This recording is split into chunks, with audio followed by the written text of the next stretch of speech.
Katika kijiji kinachopatikana mpakani kabisa mwa Kenya na Tanzania, tunashuhudia maajabu ya kusisimua kutoka kwa mzee Ismu Suleiman au Babu wa Nyuki. Maisha ya Babu Nyuki ni kusaidia wale walio na shida, kusaidia wale wanaosumbuliwa na wezi ama wachawi. Maisha ya Babu Nyuki ni kuweza kutoa misaada kwa wale wenye magonjwa yasiyotibika, wale wenye ndoa zinaowatesa,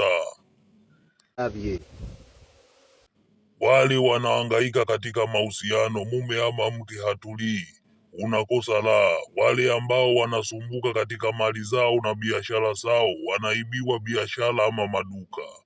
Una shamba lako unasumbuliwa kuweka zindiko katika shamba, katika nyumba, katika mali, katika boma. Unataka kuvuta wateja, kusafisha nyota, kupata Kwa machitufu wajibiente.